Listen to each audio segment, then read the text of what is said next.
What is going on, everybody? It is Jason and John here to talk about all things related to this podcast and Mattalk and Matlock. And we got a ghost in this episode, which is perfect for this time of year. John, how are you doing today?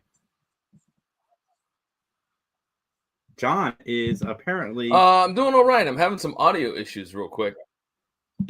While John is figuring out his life over there, I will chat with you guys. What's up, Daniel? How you doing? If you guys are watching us live, please join in the comment section. Let us know what is going on. We'd love to talk to you all. And I'll just get right into it. I've been watching a lot of television. I was a little disappointed because 911 promised me that we were going to space in this first episode. We did not go to space in the first episode. Apparently, that's going to be in episode 2. But anyway, I am here for it. I thought it was going to be really stupid, but the way that they're going to space kind of makes sense. And it's not all of them that's going to space. So they save Elon Musk type at the beginning of episode 1, who in return wants to send one of them to space. So that way she can have that experience. So she takes somebody else with her. And I cannot wait to see kind of where this goes as far as, that storytelling plot point goes.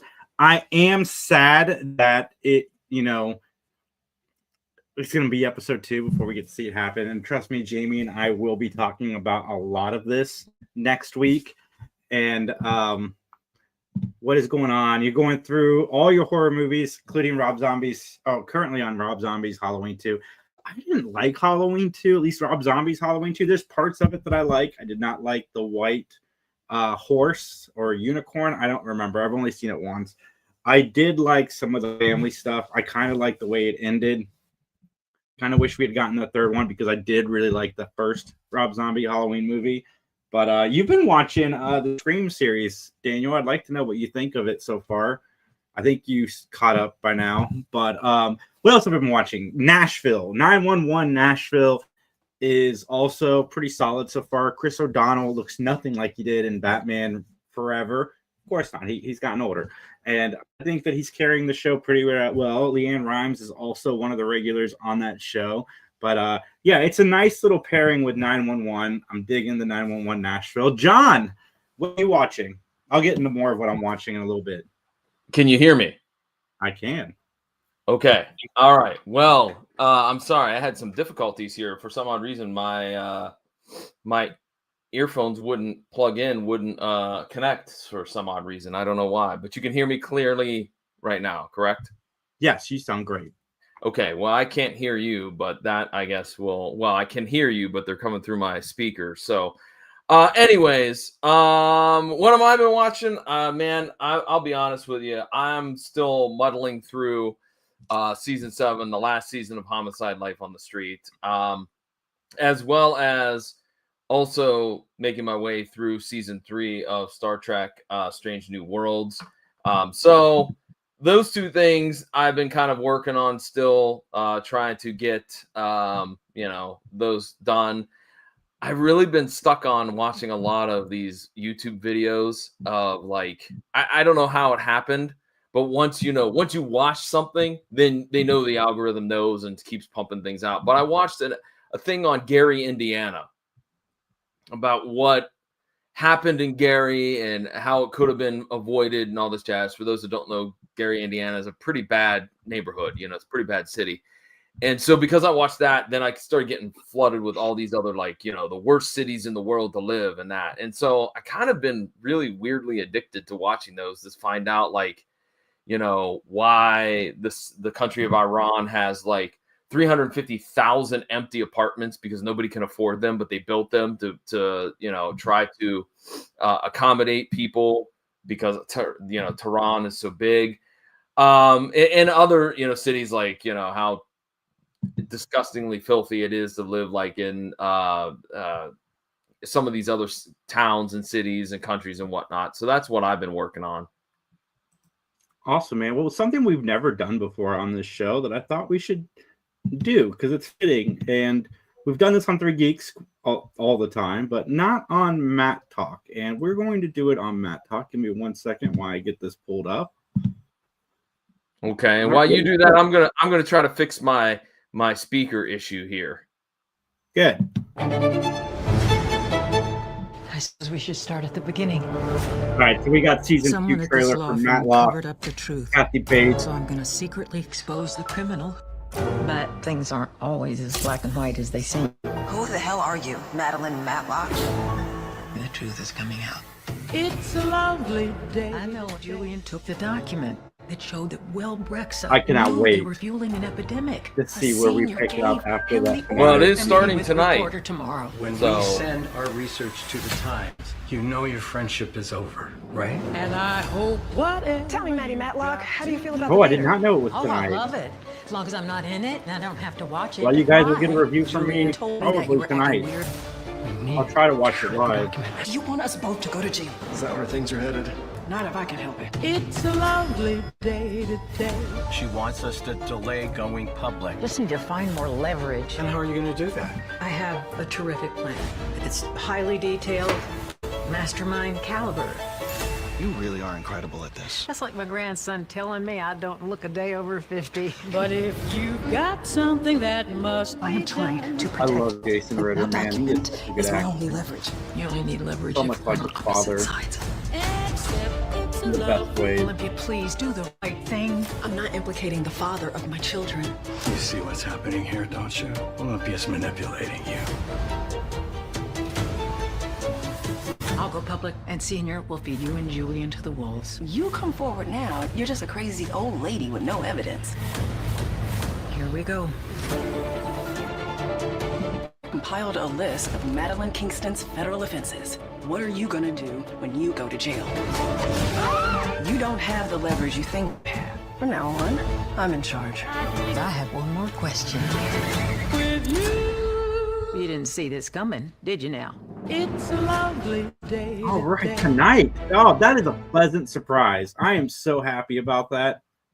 Not even gonna lie. Didn't you hear me? I said it was happening tonight. No, I know. I'm just reiterating it now that it's over. But I'm stoked. Does that mean Elsbeth is back tonight too? Oh, Yes, that'd be well, such a it's good back as pleasant well. surprise. Especially with Peacemaker just ended, and Only Murders in the Building, I think, ending this week. Maybe it's not. Maybe it's 10 episodes. I'm ready. Well, I'm ready. nonetheless, Please. I'll probably end up watching Matlock on Paramount Plus. I won't be watching it tonight, probably, but yeah, I saw, because today I was watching NFL football on CBS, and they had ads for Elsbeth and for Matlock, so I knew that they were coming. So. Well, All Mr. Stephen Colbert is in the premiere of Elsbeth, and I'm stoked. Oh, really? That's interesting. It is. Is he We got playing- some comments from Daniel, John. Okay. Yeah, it's kind of rough. Definitely not as good as Rob Zombie's other works. I don't know what you guys were talking about. I think that was when I was off air. Finished Scream 5, misplaced my copy of Scream 6, so hopefully I'll get it back soon. LOL. 5 was a pleasant surprise. What were 5 you was talking really about? good. 6 is okay. I loved 6 when it first came out, but upon rewatching it, one of the issues I had my first time watching it is I guessed who the killers were like halfway through the movie, except for one. But there's a reason I couldn't guess that one. But it's still really good up until that last third act is where it kind of falls apart for me. But we'll talk more about it once you see it. John, we know you can can't wait. rewatch. Sorry, John. Oh, okay. John, we know you can't wait to rewatch the Chamber of Horrors match from WCW Halloween Havoc 1991. Funny you mentioned that. Last weekend, MLW redid it. They had a Chamber of Horrors match, and it was the same ridiculously stupid, where they had an electric chair in the corner, and C.W. Anderson got electrocuted. I'll use air quotes there. And Mads Kruger continued to be the MLW heavyweight champion. And by the way, just so that I can continue to further antagonize MLW, why did you put that as your first match? It's a multi-man match, a Chamber of Horrors match for your world title, and you do it first out of the gates? Like, makes no sense. Unless you knew it was going to be poop, and you were like, we'll just throw it out there first and get it over with.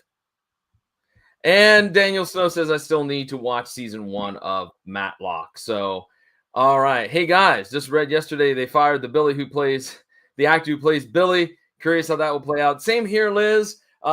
Actually, Jason and I last night had a conversation about whether we were going to talk about that just yet.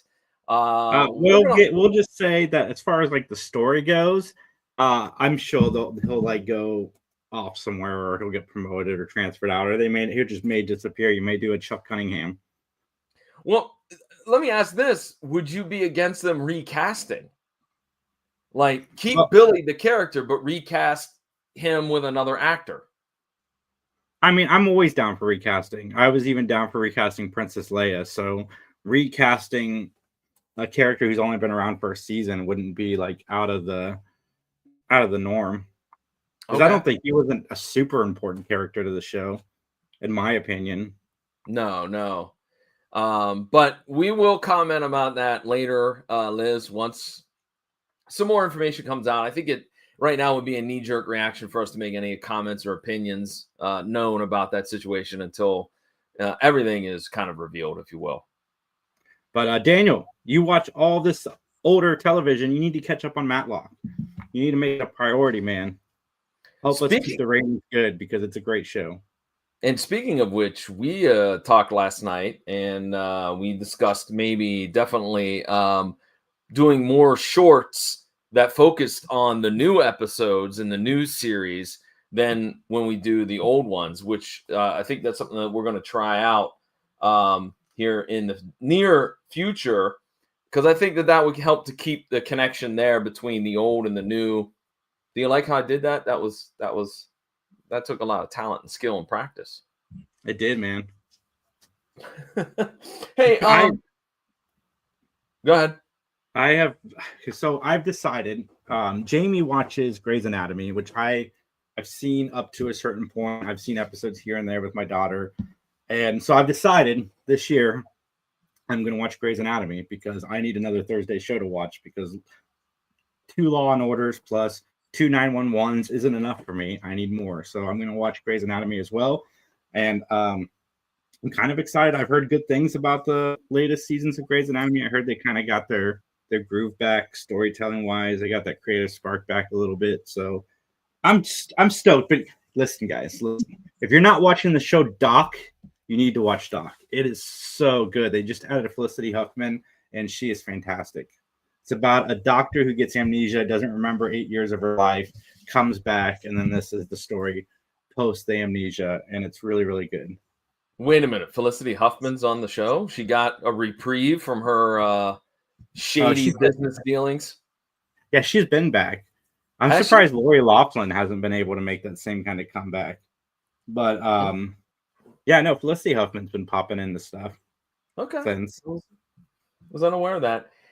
So yeah. You've heard us mention it real quick that we were hanging out last night, and Jason, you had a little Halloween party at your place. And can I ask? I don't remember you doing one like last year or the year before. Is this the first time? But you said it was like your third or fourth time doing it, right?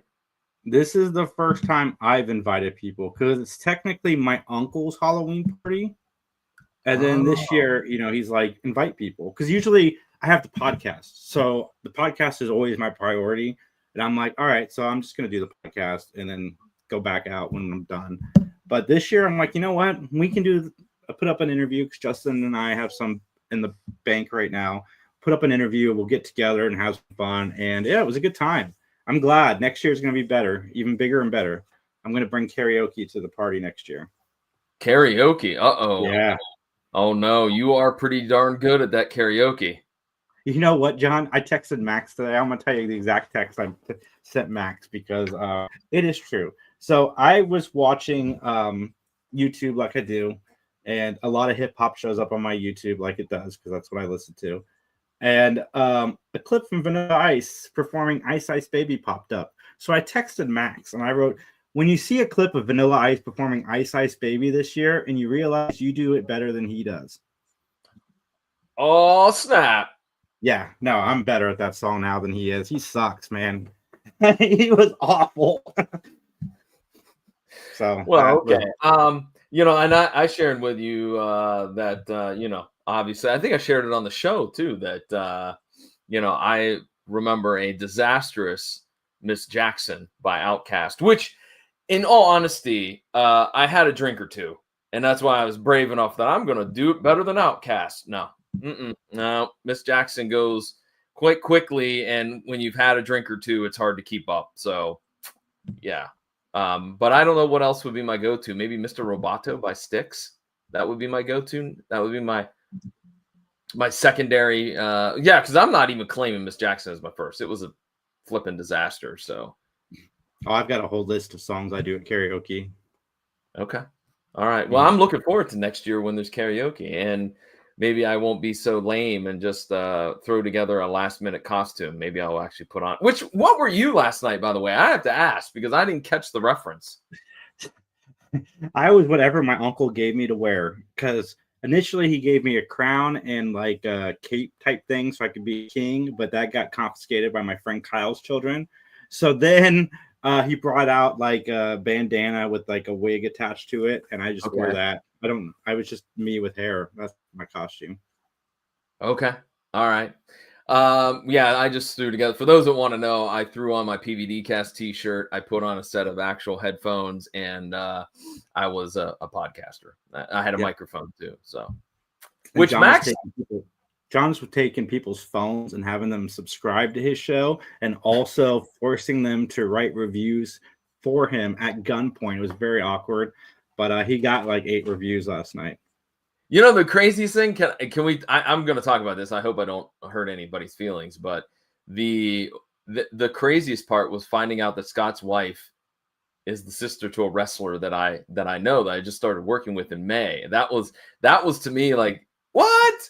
You're so-and-so's sister? That's crazy. You know, and really it shouldn't bother me, or it didn't bother me, but it shouldn't surprise me because I've been doing this so long. I've been in the indies for 20 some odd years, man. So, you know, I've run into lots of people who know, you know, different people. In fact, I mean, in my career, I've been on shows and worked with lots of people that are now in the WWE or AEW, you know, but yeah, I thought that was kind of cool. That was neat to meet or to know that Race's, I'm going to say his name, Race's sister is Scott's wife. That was kind of the 6 degrees of Kevin Bacon, if you will. Well, before we jump into the episode, I've got one more thing to ask you. I can't believe I haven't asked you yet. Did you get to meet Sergeant Slaughter in Monroe? I did. I got to meet Sergeant Slaughter, as well as the franchise Shane Douglas and Rhino as well, the Man Beast, as his nickname is. And, well, actually, that footage is going to come real soon. In a couple of weeks, we got episode 500 of the PVD cast, which blows my mind that it's been 500 episodes. But, yeah, I'm going to use that as the 500th episode because Sergeant Slaughter, not only a wrestling hero of mine, but a toy hero of mine, too, because, you know, synonymous with G.I. Joe. Did you like that? Did he do the panel? Yeah, he did the panel. Oh, right, dude. I just know that was something you were looking forward to. That's awesome. Yeah. So, so that will be coming in a couple weeks, episode 500. 500. Whew. Can't believe it. Unbelievable.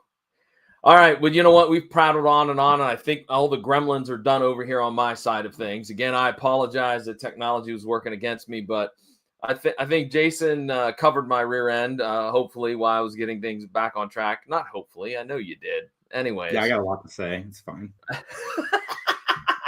I got a twisted tea in me. I'm good to go. I'm ready to talk. All right. Well, with that, then, are you ready, Jason, to get on into it? This week's episode of Matlock? I am, John.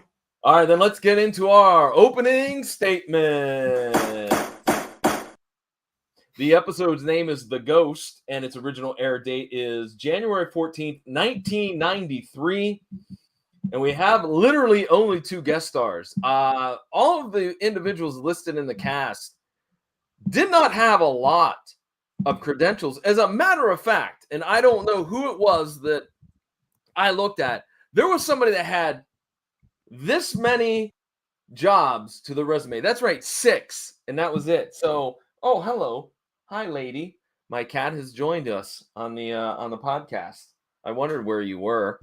Anyways. There is no small roles, John.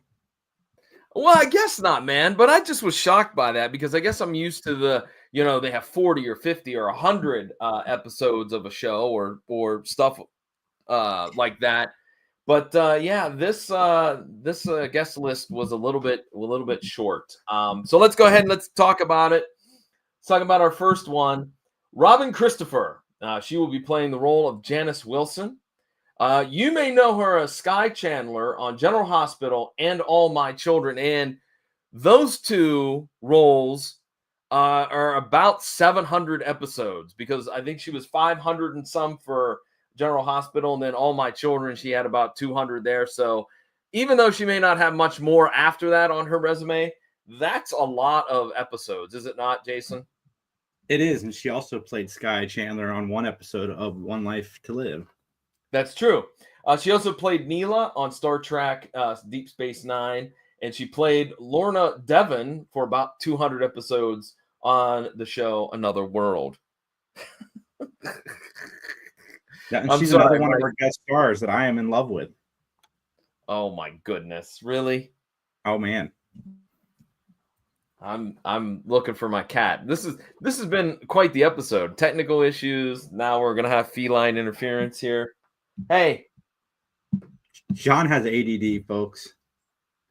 No, I don't. No, I don't. I just want to make sure somebody's behaving herself. That's all. Anyways, so pants and fire. But it's okay. What? I'm not lying. I don't have ADHD. That wasn't a thing in my era, in my day and age. I'm just kidding. It was. I probably would be diagnosed with ADHD if by today's standards, I probably would have been. Speaking of ADHD, lady is very ADHD right now. She doesn't know where she wants to go. So I would show you. Lady, but she hates to be picked up. If I pick her up, she will go bonkers. I would show you a lady, but anyways. All right. Well, let's talk about our other guest star. I don't know how to pronounce his last name, so I hope I'm pronouncing it correctly. Frank Luz, L-U-Z is his last name. He's going to be playing the role of Mike Wilson. You may know him as Julian in the movie When Harry Met Sally. You may know him as Don Antonio in Don Juan DeMarco, another movie that I'm not so familiar with. He was Malcolm Carter on Kate and Alley, Professor Katz on Facts of Life, Steve Lanham on Ryan's Hope, and what was a TV movie that I really can't believe was a TV movie. He was Christine's dad in the TV movie, The Pornographer. I didn't know that was a thing, but I guess it is. But he also played a role on a previous episode of Matlock. He played the role of Richard Maitland on The Big Payoff, which is season 6, episode 15. And it was one of your favorites, Jason, because it's the episode that features Michelle Thomas and Max Sugarman, man. Nice. But that's all that I have for our guest stars at this time. Well, first off, he was in Beyond Belief, Fact or Fiction, which is a favorite of mine, which is a show that was rebooted and brought back, but apparently only in Germany, and we can't get the episodes here in America. Please make that happen. And are you talking about Frank? What's that? Are you talking about Frank? Yeah. Okay, I just was double checking. Yeah, and then also we have Michael H. Moss, who played Keith Garrick, and I just chose him because he had a picture, so I figured he's been in. Yeah, he was just in something a year ago. He's been on Beverly Hills 90210, also in an episode of Beyond Belief, Fact or Fiction, great show. He was also in the House, the LL Cool J sitcom that ran after the Fresh Prince of Bel-Air. He was also AI Dukow in an earlier episode of Matlock. And then he was in the classic RoboCop 3 and Passenger 57. Yes. You stretched that, really. I didn't think he had that many credentials. But anyways, yeah. Well, his name was H. Michael Ross? Michael H. Moss. Close enough. Jeez. I'm sorry, folks. If you guys would like to send your hate mail to benmattalk@gmail.com. That's all right. Don't worry. There's going to be lots of hate mail. I have a feeling when we're done with this episode. Anyways, or you can also find us on Facebook. Just look for @Mattalk Podcast. All right, let's get on into it, man, because Jason, it's time for me to ask you the question that I have to ask all the time, and that is, are you ready to give an opinion? Your opinion, and solely your opinion, so help you? I do. And it's time to testify.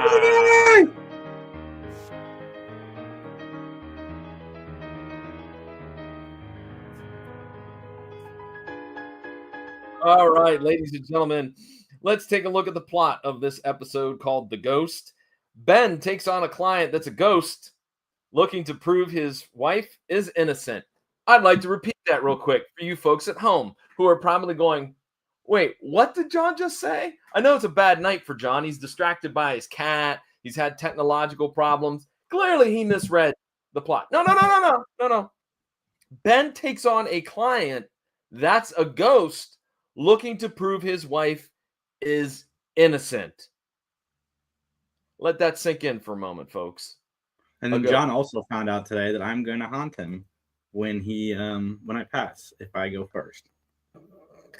In which I said, that's fine. Just make sure that you don't interfere like with, anything that would be embarrassing, anything like me going to the bathroom or whatnot. And your response was, I'm dead, not a pervert. Well, good. I'm glad that I could do whatever I wanted to do privately without you interfering as a ghost. I'm also glad you didn't want to make pottery with me. Well, I mean, if you ask nicely, maybe. All right, we go to our opening scene, which it's a thunderstorm, and there's two guys talking about selling a racehorse. And Mike, after that conversation, I should say, Mike Wilson goes to the mailbox and he pulls out a letter. And he looks at it, and I was like, aren't we going to see what the letter has to say? Because the letter is written in very small font, Oh, we will. We'll find out about it here in just about a minute. So Mike goes looking for Janice, who is his wife. And they make small talk about dinner, but you could clearly see that Mike is angry. Mike is very upset. And so basically he confronts his wife again with this letter saying, hey, are you cheating on me? And they argue. They're like, look, I was at the movies with so-and-so. And then Mike was like, yeah, but you've cheated before. And this is another letter. And so basically, I jotted down that the neighbor is kind of being very nosy as she's doing stuff on her porch. But Janice continues to argue with Mike, and she ends up pushing Mike down, and he hits his head. But then all of a sudden, he comes to, and a shovel comes racing at his face, and he's killed with a shovel. Okay, let's start this off first of all. I have lots of questions about the relationship between Janice and Mike. If you are constantly thinking that your wife is cheating on you, and you're going to believe random anonymous letters that she is cheating on you, I think there's a problem with your relationship. I'm sorry. I don't want to be that guy, but there's something up. You need to go to therapy or get a divorce. Well, jealousy in general is not something that I think is healthy in a relationship for anybody. And if your partner is jealous, maybe you need to rethink some things, but that's just me. I'm not a therapist. You should find a therapist and talk to them. But she should have left. Like the first anonymous letter, it's like, no, this isn't going to work. Obviously, you're leaving somebody that you don't even know. There's no evidence, no facts. I'm out. Peace. At least the second time. I might give her the first time. Like, oh, okay, I'll stick around. But that second time, I'd be like, listen, Mike, out. I'm out. See ya. I can't deal with this. No anonymous letters. I'm believing you. I mean, yeah, I'm gone if you're believing an anonymous letter over me without evidence. Could you imagine if this took place in modern day times with what would be said on social media? I mean, oh my. Mike would have a tough time in 2025 because he'd believe every stupid thing that was on the internet. But I digress. Ben is in the men's room, and Mike shows up, and they're talking, and Ben's like, look, you can meet me at my office. No, I need to tell you right now about a court case. And so 2 lawyers enter, and then the camera switches so that we see Ben talking to himself.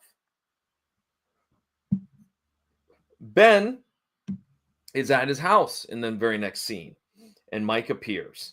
And Ben is confused how Mike got in because, ladies and gentlemen, thank you, Matlock. Hallelujah. Hallelujah. Someone locks their doors in Atlanta. I'm excited. I feel redeemed. Yes. Yes, yes, yes. Finally, somebody has doors locked, but Mike doesn't need to unlock doors because he's a mystical, magical ghost. So, are you as excited as I am that somebody finally locks their doors? I didn't even pay attention to that. I thing that surprised me the most is it's taken him so long to figure out kind of what's going on. You mean that he thinks that he's a ghost? No, he doesn't think he's a ghost. Matlock has no idea. Right. That's why I was confused by that statement. What do you mean by what is going on? Okay. I get what you mean. Well, Mike wants Ben to contact a lawyer named Scott Ainsley to see how the case is progressing. And then Mike says, I love my wife. Dude, literally like 2 minutes ago, you were reading her the riot act because you believed in an anonymous letter that she was getting down with some other dude. Well, 2 minutes to us. I mean, it's probably been weeks because from my recollection, he's already in the ground if they're on trial for his murder. That's true. You're right. But you get my point, though. You love your wife, but yet you believe these silly allegations. I don't know. Anyways, well, Ben does chat with Scott Ainsley, and Ben claims that Mike sent him. And Scott's like, wait, what? Yeah, well, Mike Wilson sent me. That's impossible. He's dead. And Ben's very confused and said, no. I just talked to him the other day. And so, again, Scott's like, it's impossible, sir. You did not see that he's dead. He's been dead. The court case is going on right now. So Ben then chats with Mike again. And Mike is of the opinion that somebody killed him, not his wife, right? And so Ben tries to get him arrested. But again, Ben is the only one that could see Mike, all right? He had some cop, and he was like, hey, Henry, help me, come here. And Henry doesn't pay any attention to Ben. And so... Crazy old man. And so Ben demonstrates the fact that, Mike demonstrates to Ben that he is truly a ghost because he steps out in front of a 18-wheeler who goes past, and there's no Mike, but then Mike reappears on the other side of the truck. Real quick, Ron, we have a couple comments. One of them is from a new viewer, so I want to make sure I get this out there. Autumn, welcome to the show. One of your favorite episodes. I'm really glad to hear that because you'll find out my opinion at the very, very end. But I will give you a hint. We're not too far off. And then Elizabeth says, well, this is his third house set, so now he's learned to lock his doors. Are you saying the other 2 houses were stolen? No, the other 2 houses didn't have locks. That's the thing. Instead of Pillman's having a gun, it's Orlando's got a gun. Oh, okay. That's right. He's trying to get those subs. WCW did the same thing in 91 because it would have taken so long to set it up for the main event. Dallas recasted Miss Ellie, and we all know how well that worked out. That's true. That is true. Miss Ellie was recast. In fact, I forget who the actress, because it was a well-known actress too. Daniel, who replaced her? Because I can't remember who it was, but it was somebody that had a name value, if you will. And Autumn, by the way, thank you very much for chiming in. I know that you have been with the Mattalk Facebook group, and you've been chiming in throughout the last several weeks and months. And we do appreciate you checking out the show, and thank you very much. Sorry that you're checking out such a fractured show tonight with all of the craziness that's going on, but what the heck? We roll with the punches here in Mattalk, right, Jason? We do. All right, so we're going to go back to where the truck almost hits Mike, or does hit Mike. I guess we use that term loosely. And Ben runs away. Stay away from me. Stay away from me. So if Ben doesn't look crazy enough as it is, here's just an elderly man running up the stairs of the courthouse demanding that someone stay away from him. All right. Will this all lead, by the way, to Ben entering an old folks' home? Is my question that I wrote down here. Oh, no. I don't know. It's looking that way. Well, Ben is walking down a hallway, and Mike is there. And again, this is the hallway in the courthouse. Then again, Ben tries to give him the slip by going into the elevator. But he's also in the elevator, too, because you can't outrun a ghost.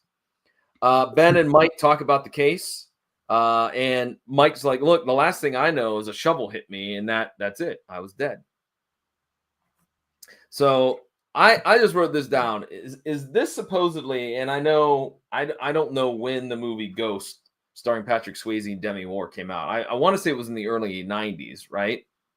I believe so. Let me double check that. Okay, I'm thinking that this is their version of Ghost. I mean, kind of. It came out in 1990, July 13th. Okay. Well, then that leads me to ask, is Ben and Julie going to do the clay making scene like that we all know from the movie Ghost? Sadly, Julie is no longer on the show. That's true. That's true.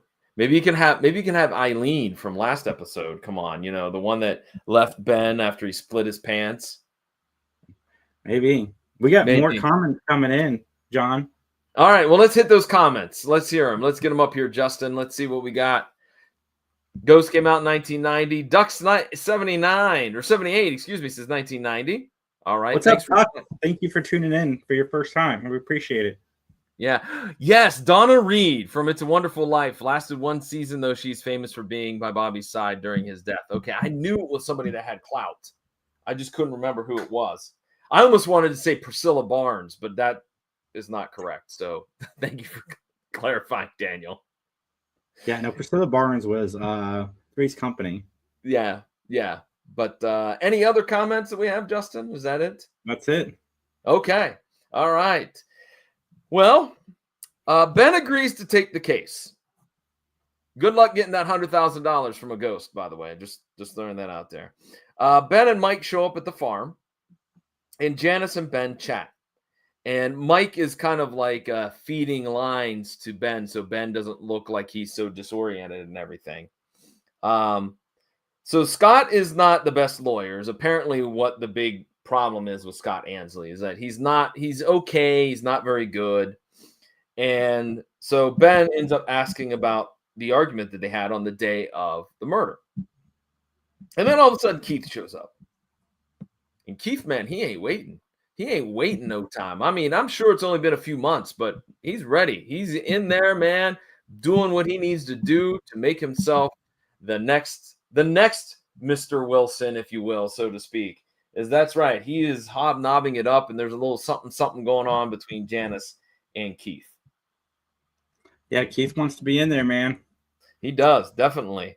So Mike and Ben, they argue because basically Keith wants, Mike wants Ben to punch Keith in the mouth. And Ben's like, no, I'm not doing that.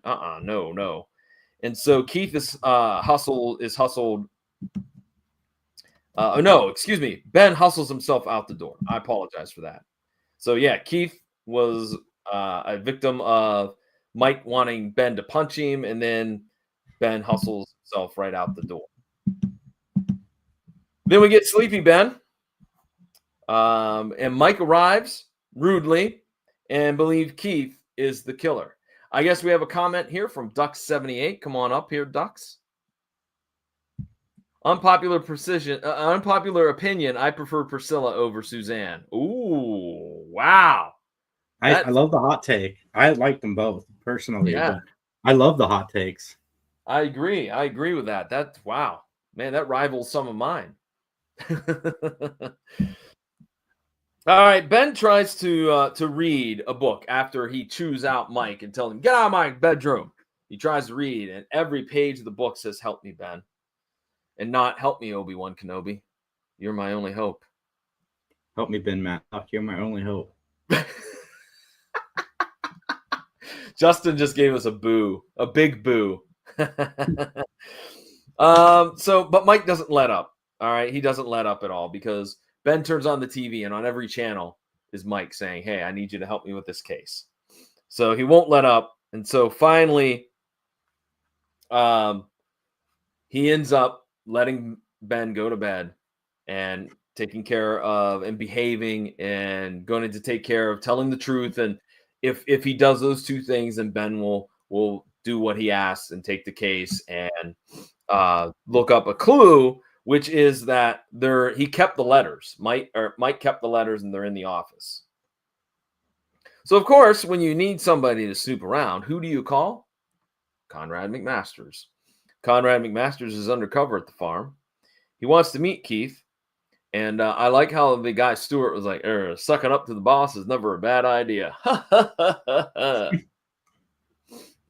Stewart. Stewart. Limo arrives, and a bunch of goons are there to meet Keith. And basically, they're like, hey, man, you got some debts. You can get rid of those debts if you fix a horse race for us. And Conrad is eavesdropping, and he almost gets caught. One of the goons almost catches him, but a horse like sneezes or coughs or something, and that distracts him, and then they leave. So basically, there's 24 hours is on the clock to accept the answer of either you're going to fix this horse race or you're not. So we go to a scene at Ben's home where Conrad reveals what he saw with the goons and tells about, Keith has got 24 hours to decide what he's going to do. So Mike now wants to go like right now. He's at Ben's house. He's like, let's go confront these guys. And Ben's like, hold on. I got to eat. Always thinking with your stomach, Ben. Always thinking with your stomach. What can I say? So not a bad way to go, man. I also am ready to eat. Are you eating hot dogs? I'm actually, dude, I have so many hot dogs to cook out yesterday that I didn't make because I thought I needed more than I did. But okay. It's fine. You throw them in the freezer, dude. They'll last for a year or so. John, I will eat them all. Don't worry about it. Okay. I will throw some in the freezer. Okay. Maybe we can have hot dogs and watch Matlock. We should. Okay. I'll bring the mustard. Anyways, Ben reveals the whole story about Mike to Leanne and Conrad, and they are like, "Huh? What?" In fact, Leanne's a little bit concerned about her father. So, but Ben's like, "Look, I'm gonna go. I'm gonna go take care of some stuff." So we go back to the farm where Ben and Mike talk a little bit about Leanne and Conrad and how they're obviously thinking that there's something wrong with him. All right. Ben talks to Stewart, and he's like, hey, Janice left some stuff for me. Can I go get it in the house? And Stewart's like, yeah, sure, man. I don't care. Because as we know, no one locks doors anyways in Atlanta. So, even though I know this is suburban Atlanta, I know. Safest place in America. Still. I'll wait until one of those videos shows up in the algorithm on YouTube, and I'll let you know. So basically, he goes in the house. Ben goes in the house with Mike. They go to the study, and guess what? The letters are gone. So it leads. Did Keith have something to do with it? Did Scott have something to do with it? And so Ben basically decides he's going to go to Scott's office and see if they're there. Ben is caught red-handed as Keith and Scott walk in on him. And Ben's like, oh, snap, I'm here because of these ledgers. And then Mike starts feeding him more information, which is basically the theory that Scott and Keith are embezzling from the farm to pay gambling debts. And their alibi is, look, we were the day of the murder, we were with a loan shark, so it wasn't us. All right. Yes, we sent the letters. Yes, we were trying to drive a wedge between them and distract them from finding out about our chicanery, but we couldn't have killed him. We were with the loan shark.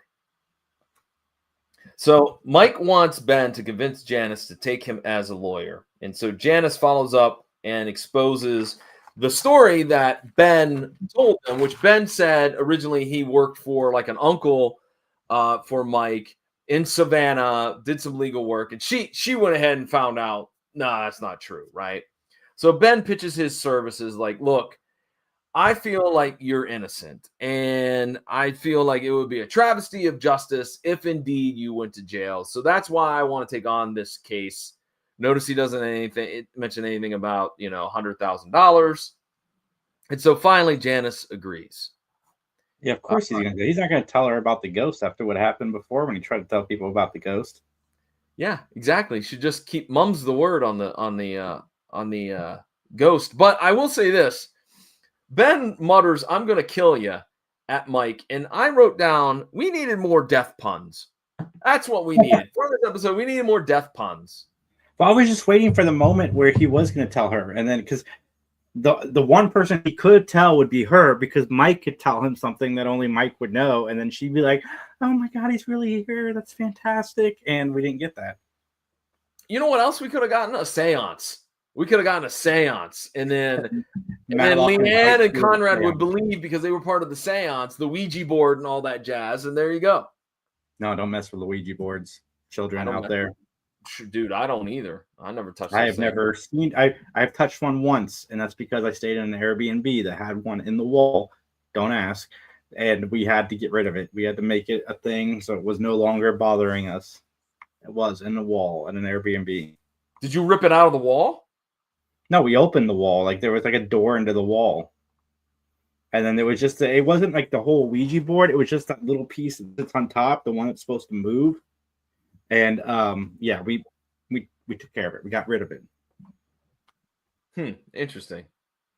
And we do got a comment from Ducks just popped up. Go ahead and throw it up, Justin, because it fits what we're talking about now. I wanted to be out of there too, but my friend assured me that we had taken care of it, that it was no longer a problem. So I believed her. Okay. All right. Man, look, I've never touched that. I that's the one thing that I think's got some voodoo to it that I'm not touching. Even when I was like in middle school, I would say I would not be messing with it either. But I wouldn't tear it out of the wall because you'd have to touch it then, and there you go. So anyways, enough about destroying public property, if you will. Or did I mention that the basement also had an Evil Dead dungeon down there? Anyway, go ahead, John. What? Go ahead. Yeah, me and Jamie, we went down to the basement. No. It was literally stone and cobwebs in this basement. It was the scariest basement I've ever been in my entire life. It looked like it had been dug up. Okay. All right. That's not where I thought that was going. So okay. I thought it was going to be like the Book of the Dead was going to be down there. Jamie ran up as soon as she got down. Like she wasn't messing with it. I'm like, I guess I'm going to be that guy, the white guy in the horror movies that's going to let everybody else know there's a horror movie. I'm going to explore. All right. Well, here we go. Mike warns Ben here as we get back to the episode. Mike warns Ben that Stuart is watching because Ben is talking to Mike. And this is the thing that made me mad. Why didn't you do that at the beginning, Mike? Why couldn't you go, hey, I know we're in this men's room and this is the first time you've seen me and I'm a ghost, but these two guys think you're nuts because you're talking to nothing. Like, what a jerk ghost. What a complete jerk. Hashtag ghost. That's our new hashtag. Annoying. Yeah, annoying ghost. Well, it turns out Stuart's not wearing his riding boots, and that's a big to-do. And so we go to the courtroom where Stuart is called to the stand. And Stuart talks about how his stepfather, whom he loved very, very much, killed himself. And it was he killed himself because there was a racehorse that he had purchased, and it had died a couple weeks after buying it, and that wrecked his finances. And so stepdad was convinced that Mike knew this, that Mike Wilson was the man behind this whole chicanery, and he wanted to get revenge. Stuart wanted to get revenge on Mike. So my question is, though, wouldn't you think, like, as Mike Wilson, wouldn't you go, I'm going to hire this Stewart guy, even though I sold his stepdad in battle. Huh? What? Ridiculous. So Stu's boots are actually his stepdad's. And the reason why we know that is because the boots were stained with horse liniment. I put down that Mike has managed to behave himself in court. Stewart lawyers up. The case is dismissed. And Mike disappears as he says goodbye to Ben. And my question is this. I'm just going to throw it out there. Where is Mike going in the afterlife? Is he going to heaven, to hell, purgatory? Where's he going, Jason? I mean, if he got to do all of this, I'm going to assume he's going up. I'm going to stick him in purgatory for a little while, I think, before he goes up, because he's a dick. I mean, let's just be honest. You know, he could have helped Ben out way at the beginning of the episode so that Ben doesn't look like a crazy old man that escaped from an old folks home. But no, he doesn't have to do. He doesn't do that. Yeah, I think he has a little bit of retribution he's got to pay for. So, the special effects budget, by the way, took up 17% of the special effects when we had Mike fade away. I'm sure that, you know, was a big time feat for the editing staff. And then Leanne and Ben talk about the case in the hallway, and Leanne tries to file it away as being under stress and, you know, whatnot, dad not eating right and all that jazz, but Ben's not hearing any of it. And that, my friends, is the end of the episode called The Ghost. Jason, do you have anything that you want to talk about? I'll get into it in our final statements. Then let's get to our closing statement. This is the part of the podcast where John and I will rate the show on a gavel system. 1 gavel means, we weren't really big fans. 5 gavels means we absolutely loved it. Negative 75 gavels means I'm throwing John in purgatory and he's going to spend the rest of his life there. I would give this episode, I'd give it a 4.5. I really liked this episode. I thought it was fun. I don't think we've had a Halloween episode, so that might also be clouding my judgment a little bit because it just happened, like it seriously just happened to fall for us in Halloween. Where's Daniel Roebuck? Why isn't he on the show anymore? I do have questions, but nothing that's going to take away from this episode. So what was the rating you gave it again? How many gavels? 4.5. 4.5. Okay. Hey, we have some comments. Let's get to those comments before I give my 2 cents worth. All right, Justin, we can bring those up. Okay. Negative 37 gavels. Liz gets in a time machine and rewrites the series from the pilot, so this episode never has to happen. Listen, Liz, you're wrong. I love you. Guys, go check out darkseayarn.com to get all of your yarn needs. That is our good friend Liz, but you're wrong. This episode was fantastic. I love this episode. Okay, let's bring up Daniel Snow. I prefer Cindy, but that's probably because Jenny Lee Harrison would later play Jamie Ewing Barnes on Dallas. Okay. Jenna Lee is underrated, says Duck78. I was a younger widow. His last words hit right. I wanted her happy with me. Now I just want her to be happy.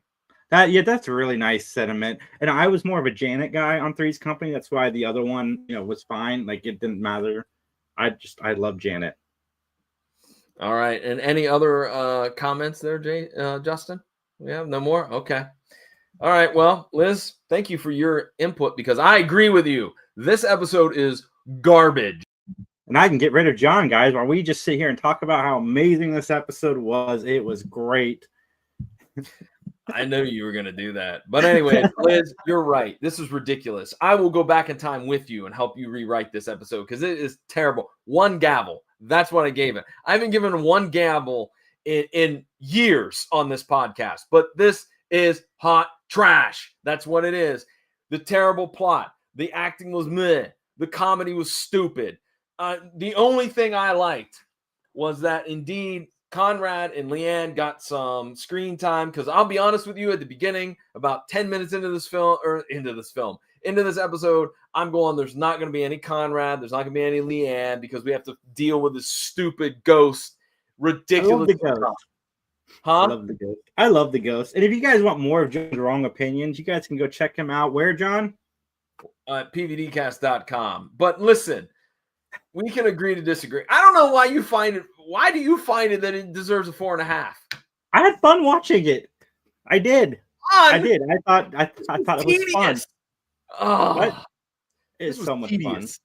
I've dug this season for the most part so far.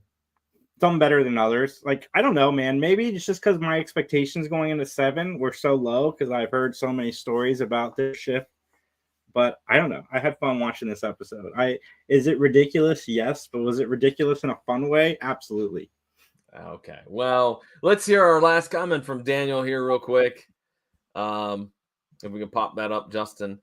Should have had a Patrick Swayze cameo at the that would have made it so much better. Absolutely. If we had Patrick Swayze or Don Swayze, since he was already on the show. That's my person right there. Ducks liked it. Like the other one from Frank Lewis too. That's right, Ducks. You've got good taste. And you know what else you can find me, Ducks, since you have impeccable taste? You can find me at 3geekspodcast.com, anywhere that you download your podcast. You guys can also just find us on YouTube, 3 Geeks Podcast. We got some interviews coming up. We're releasing shorts daily. I'm going to be releasing a Matlock, Kathy Bates review every week on 3 Geeks and on Mattalk, probably on PVD Cast and all the other places that you find us. But come say hi. I love talking on my social media. I post Hallmark reviews. The Way Home is a great show on Hallmark, everybody. I forgot to mention it earlier. It's got time travel in it. It's my favorite Hallmark thing ever. Hey, by the way, where can folks find us if they have questions about Mattalk? Oh, you guys can find us or email us. Just email us. Tell us how wrong John was. Just send a sentence. Just say wrong with a period or exclamation point. It is benmattalk@gmail.com. Or if you want to diagnose John with ADHD, you guys can also email us. Please send him a script. Or you can also find us. You can also find us on Facebook at Mattalk Podcast. Yeah, as for yours truly here, we got on the PVD Cast. It is NHL season, ladies and gentlemen. That's right. The season kicked off last Tuesday, and I sit down with my hockey guru himself, Luke Landry, all the way from Montreal, Canada, to talk about what we think is going to happen this season in the NHL, what teams might make it to the Stanley Cup playoffs, what teams might lift the cup. And, and also we talk about the trades, the contracts that have gone on, all kinds of stuff. So again, the NHL 2025 preview is available over at pvdcast.com or wherever you find great podcasts. And guys, we sincerely thank you all for tuning in today. Hit that like button, hit that subscribe button, copy the link, share it, follow it. It helps. And you guys have been an amazing audience. What? Hey, I got a comment on Daniel's real quick. Daniel, go Anaheim Ducks. I think Anaheim is going to be a lot better this year. Are they making the playoffs? I don't think so, but they're going to be a lot better this year. So, all right, with that, as they say in court, nothing further.